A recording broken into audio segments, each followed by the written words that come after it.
నేను చర్చికి వెళ్ళకపోయినా కూడా ప్రార్థన చేసుకుంటా. 95లో నమ్ముకున్నా యేసయ్యని నేను. అప్పటి నుంచి నాకు మా మనవడు మనవరాలు, మాకు పిల్లలు లేరు, ఒక్క అమ్మాయే కాబట్టి ఆ పిల్లలంటే మాకు ప్రాణం. అసలు ఇంకా ఆ పిల్లలు లేదు, ఇంక మేము లేవనుకునే వాళ్ళం అన్నమాట, వాళ్ళ తాతయ్య కానీ నేను కానీ. అట్లాంటిది మొన్న నేను రోజు ప్రార్థన చేస్తున్నా, యేసయ్య నాకు నా ప్రార్థన ఆలకించట్లేదు, నేను మధ్యలో యేసయ్యని నమ్ముకొని వదిలేశాను అనుకుంటున్నాడేమో, నా ప్రార్థన ఆలకించట్లేదు, బాధల్లో ఉన్నాము, ఆస్తుల తగాదాల్లో ఉన్నాము, నా యేసయ్య నా ప్రార్థన ఆలకించకుండా నన్ను ఈ రకంగా ఇంత ప్రార్థన చేసుకొని శోధించి ప్రార్థన చేసుకుంటున్నాను, అయినా కూడా నా యేసయ్య నా ప్రార్థన ఆలకించట్లేదు అని రోజు నా మనవడు మనవరాల కోసం ప్రతిరోజు, వాళ్ళు నలుగురు దేవుని బిడ్డలే, వాళ్ళు దేవుని సొత్తే, వాళ్ళు నలుగురు, నా కూతురు కానీ నా మనవరాలు కానీ వాళ్ళు నలుగురు. నా కూతురు కూడా యేసయ్య పుట్టిన కరెక్ట్ టైంకి పుట్టిందన్నమాట. యేసయ్య 25వ తారీఖు తెల్లవారుజామున ప్రభు పుట్టిన టైంకి పుట్టింది.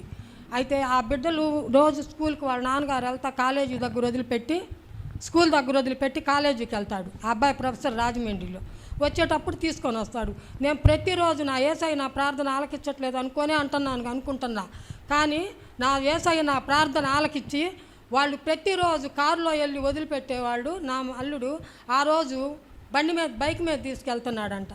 తీసుకెళ్తుంటే రాంగ్ రూట్లో కారు వచ్చి గుద్దటం, మొత్తం ముగ్గురు పడిపోయారు.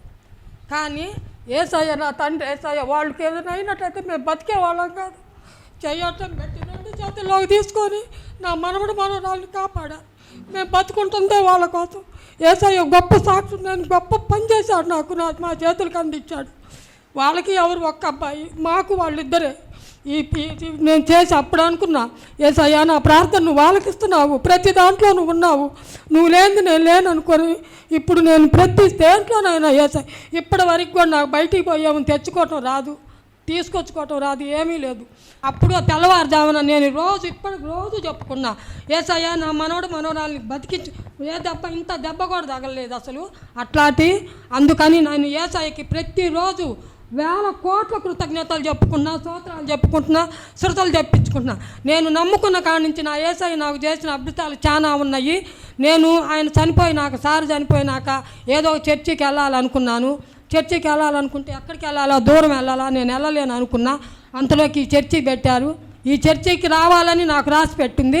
ఈ చర్చి పెట్టిన కాడి నుంచి నేను ఈ చర్చికి వస్తున్నా. యేసయ్య నాకు అన్ని మంచిగా చేస్తాడని, నేను అడిగితే నాకు సమాధానం ఇస్తాడు. అయ్యా యేసయ్య, నేను నా భర్త లేడు, నేను ఇదవరాలని, నీ ప్రేమైన బిడ్డని, నన్ను ఎప్పుడు నువ్వు రక్షిస్తావు, నా బిడ్డల్ని రక్షిస్తావని నేను ప్రతిరోజు తెల్లవారుజామున గంట, సాయంత్రం 6ంటికి గంట ప్రార్థన చేసుకుంటాను. దేవునికి స్తోత్రం, వందనాలు.